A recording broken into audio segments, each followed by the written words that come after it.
Takot ako, hindi sa mag-isa, kundi sa araw na mawawala sila.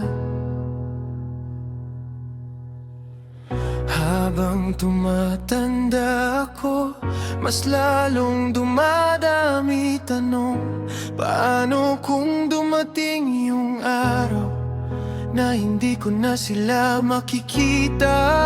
Hindi pa ako handa na mawala mga mahal ko. Parang hindi ko kaya kapag tahimik na bahay namin at gabi-gabi iniisip ko, ano bang naghihintay sa'kin? Magiging okay pa ba lahat pagdating ng dulo?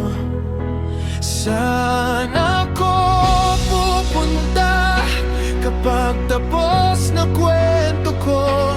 May liwanag pa bang naghihintay pagkatapos ng mundo?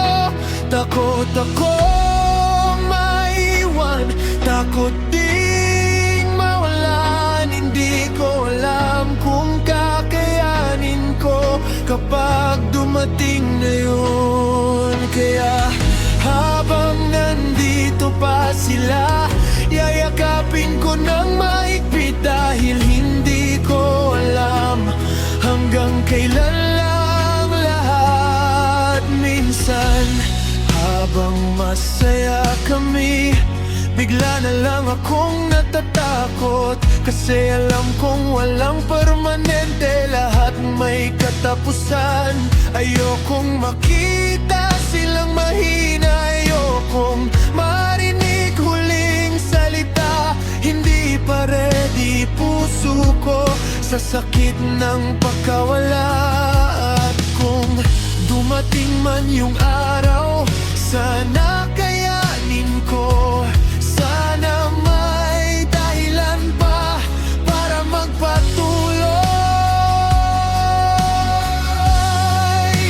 Sana ako pupunta kapag ako na lang mag-isa, kapag tahimik ng mundo at wala na sila.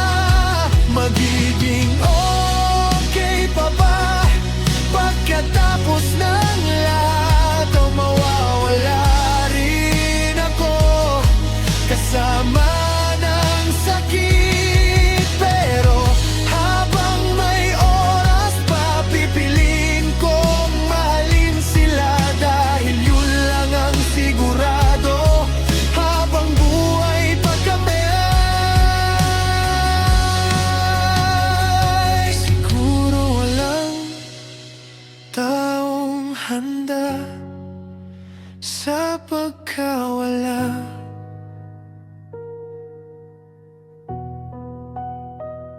Siguro parte lang talaga ng mabuhay ang masaktan.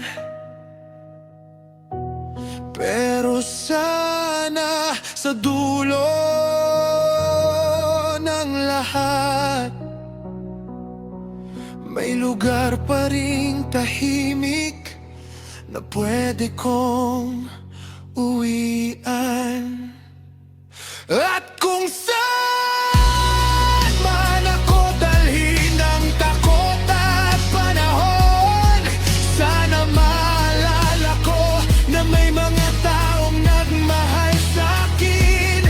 Kahit magulo ang mundo, kahit hindi ko alam ang bukas, patuloy akong lalaban kasama lahat ng alaala nila.